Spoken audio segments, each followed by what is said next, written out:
panel is almost an anniversary. I had a very same panel in March in New York with Anthony Scaramucci, and we called it from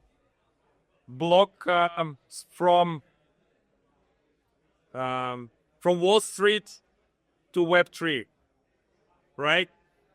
So, guys, can you tell me the single biggest reason that institutions should embrace Web3? Just one single biggest reason. That's question to each of you. Single reason, capital efficiency. All right, capital efficiency. Transparency and reliability. Okay. One word, liquidity. All right. Wow.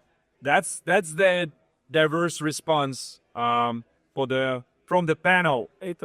And Andre is really representing institutional capital, Makina Finance Liquidity Solutions, and Thrive Digital is in venture ecosystem building.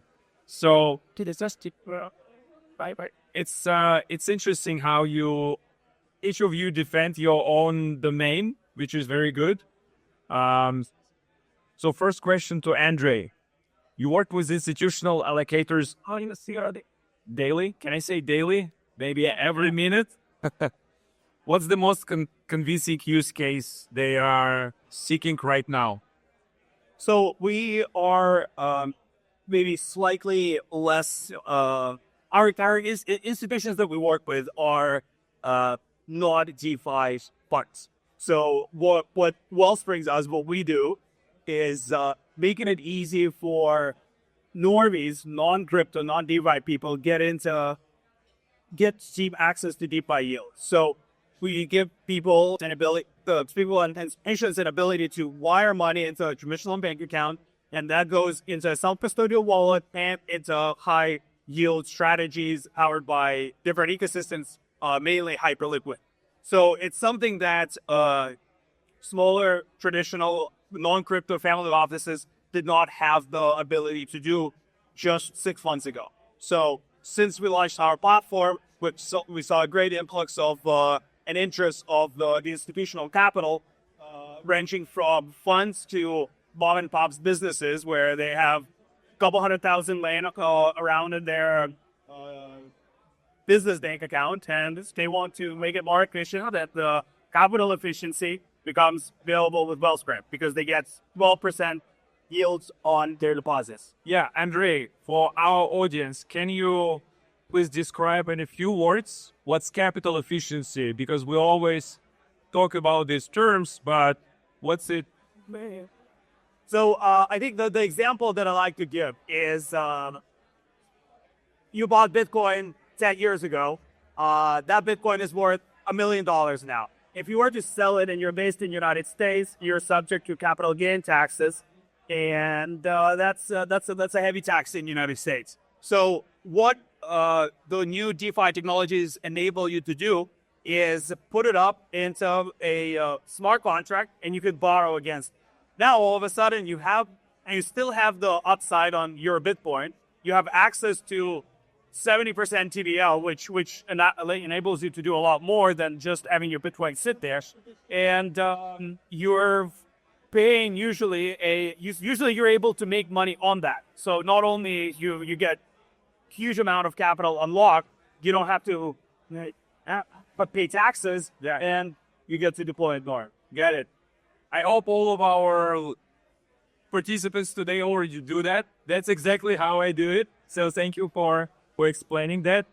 So, team, institutions like depth of liquidity and predictability, how does DeFi liquidity, Web3 liquidity is going to satisfy those requirements? Yeah, I think to be clear, the target personas that we're working with, it's actually more DeFi funds, which I know you don't target as much, but also digital asset treasuries, foundations, DAOs who have a need to, who have a need to really deploy their capital on chain, just because of the points I mentioned, transparency and reliability is extremely important to them. So for example, if a DAO raises, $40-50 million, right? They have no way to put this strategy even in a fund structure, a traditional fund structure. They would need to put it on chain to generate a yield. But the foundation or the DAO itself, their main mandate is not to generate yield on their treasury. So they need to look for different solutions out there. If you look at the space right now, you can look at Morpho Earn vaults. You can look at maybe some Upshift or Beta vaults.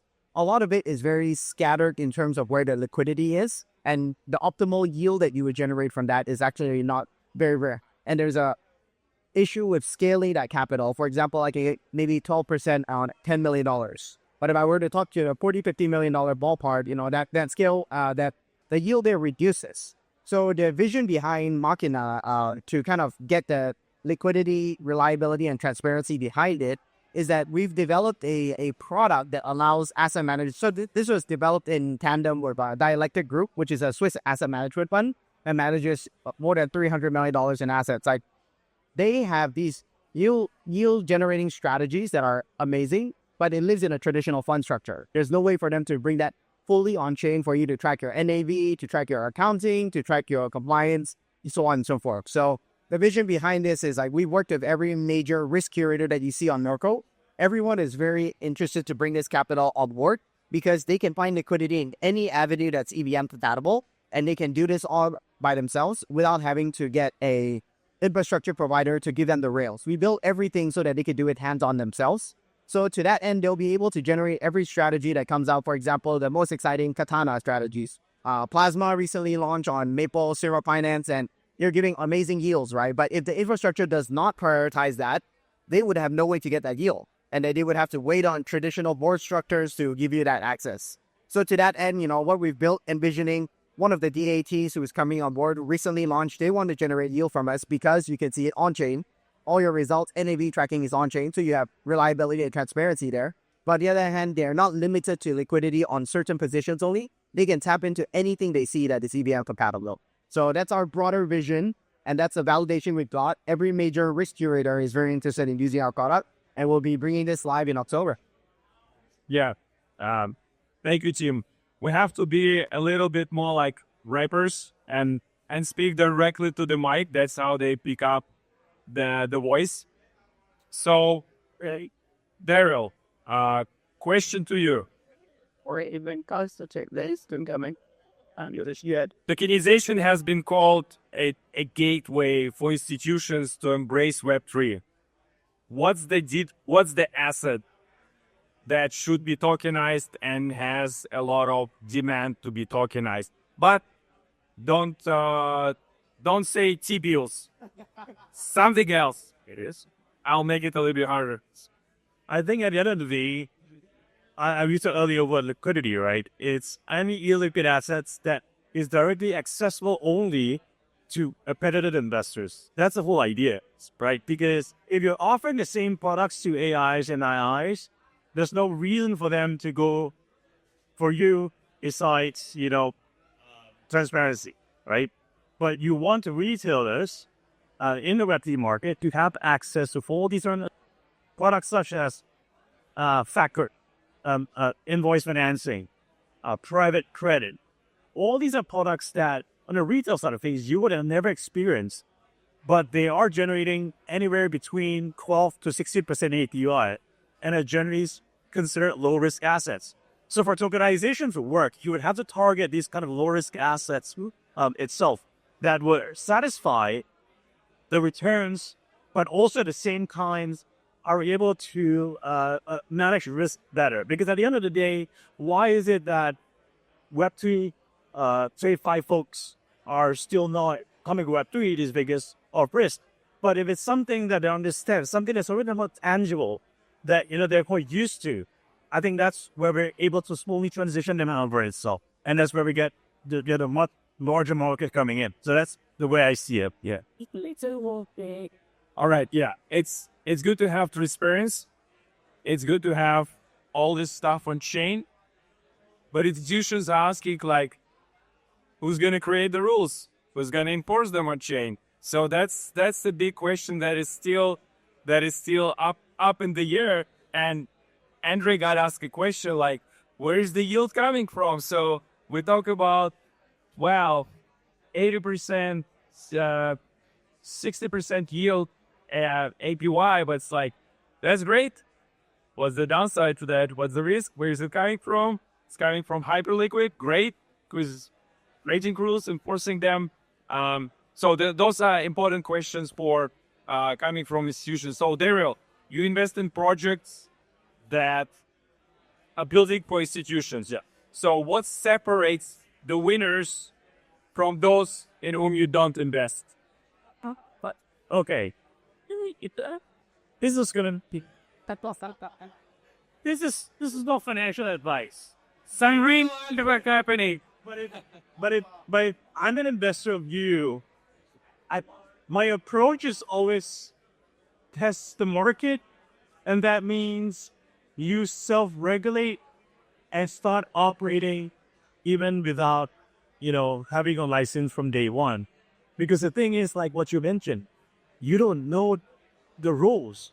You don't know through system how it's being, regulated, right? And markets differ between markets. So the thing is, just go out there and start operating, start getting TBL, and start testing a product with the market to see how they react. And then find a target license that you can acquire and then kind of proceed from that itself. So that's the way we look into a lot of these target segment for programmable money. So any project that looks into tokenization of assets itself, that's the kind of advice that we get, which is just go out and start, launching your product in the market. Don't be afraid, right? Because if shit hits the fan, you can always replace yourself, right? But, at the end of the day, it's about several regulations. So you audit yourself, get either do stable coins, for instance, start attestation on your own, conduct KYC and KYT on your own. That's the thing, right? So you self-regulate so that people don't view you as, too black or too gray itself. That's the way I kind of get you to approach the market there. All right. Team.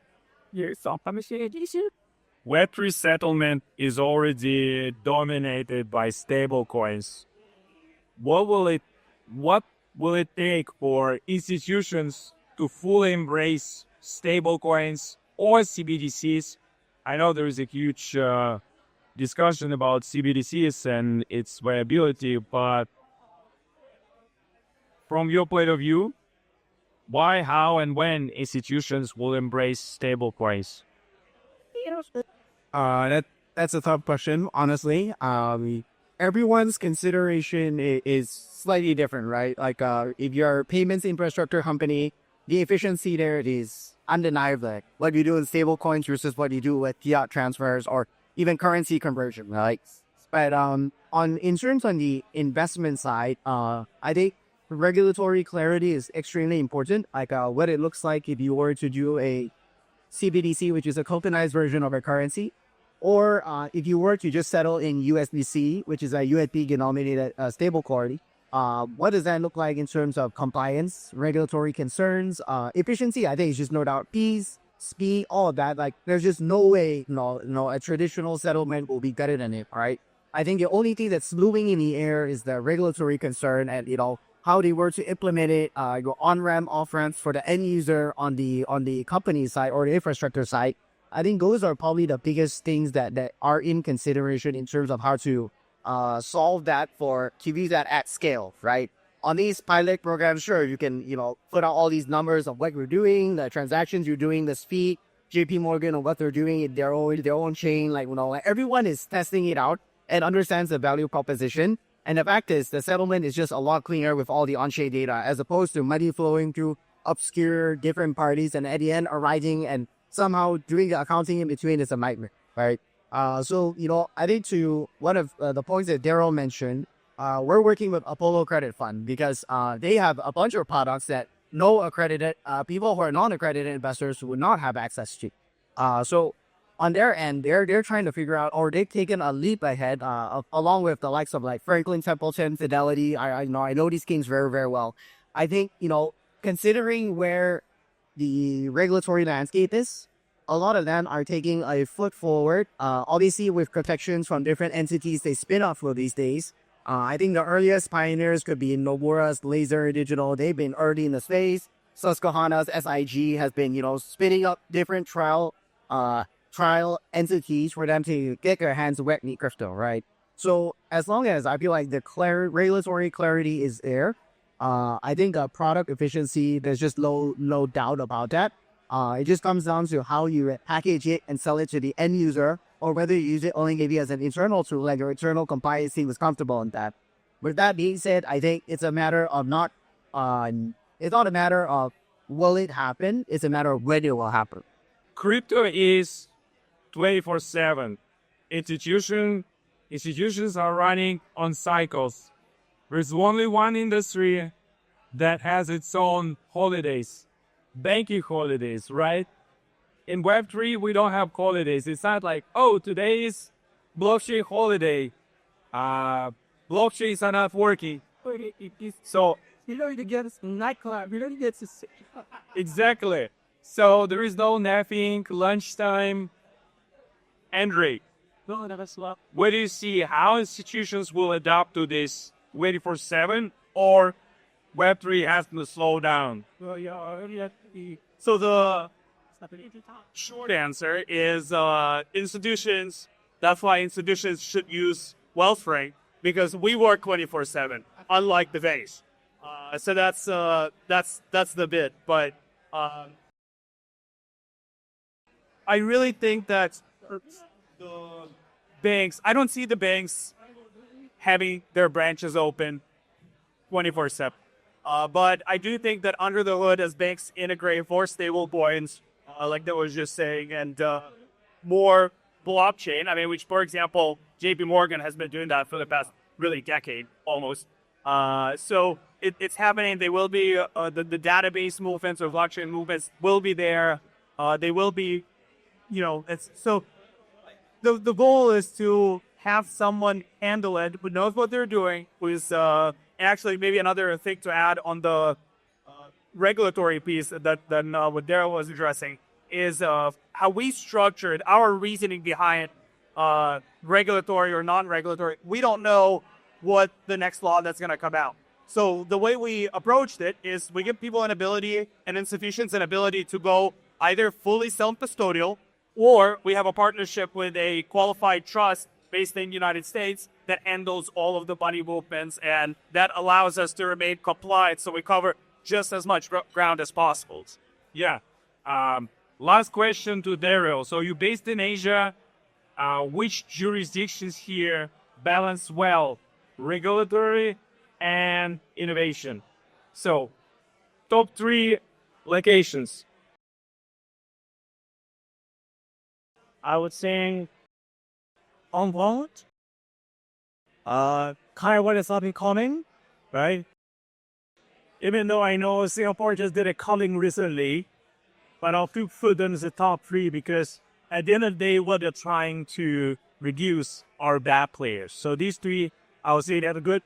Well, balance between regulations and innovation itself. But I think the market they want to look at in Asia is Taiwan. Yeah. All right. So the question remains to institutions whether you guys wait and see while it's built, or you join the Web3 movement and help to create the industry. Thank you very much.